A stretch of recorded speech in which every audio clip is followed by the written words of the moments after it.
Pendant ce mois d'octobre, je vais vous conter les aventures d'une jeune fille du nom de Fanny.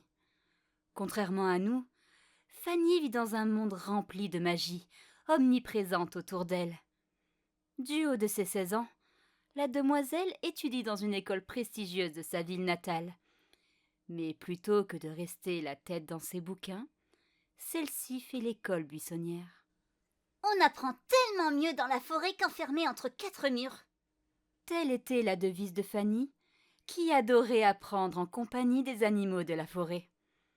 Elle observait leur comportement, et lorsqu'elle rencontrait des fleurs qu'elle ne connaissait pas, elle les dessinait dans son calepin pour chercher leur signification. Pourquoi était-elle attirée par les plantes, me demanderez-vous? Eh bien, Fanny a un rêve, celui d'être, plus tard, une sorcière apothicaire. Savoir concocter divers breuvages à l'aide de la flore environnante était tellement amusant. On pouvait aussi bien soigner que se faire pousser des ailes ou alors changer sa couleur de cheveux. Malheureusement, ses parents auraient préféré que leur fille fasse quelque chose de plus prestigieux, et c'était pour cela qu'elle n'aimait pas son école. Ils ne savaient pas s'amuser là-bas, et elle ne souhaitait pas devenir magistrate de la magie. La paperasse, trop peu pour elle. Mais revenons à Fanny, car aujourd'hui, elle va faire une découverte intéressante, mais bien plus dangereuse qu'une nouvelle plante. Alors que la jeune fille passait une nouvelle journée à étudier un mystérieux végétal, un bel oiseau bleu vient se poser près d'elle. Avait-il faim? Ou était-il simplement curieux?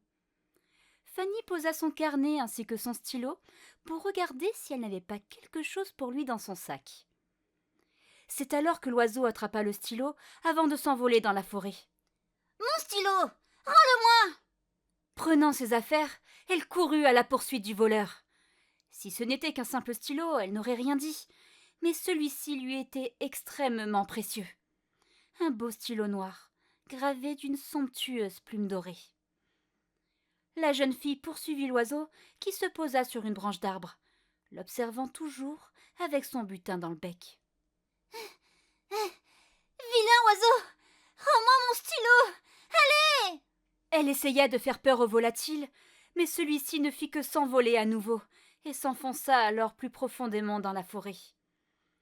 Fanny le suivit alors, sans savoir que cela n'allait être que le début de son aventure.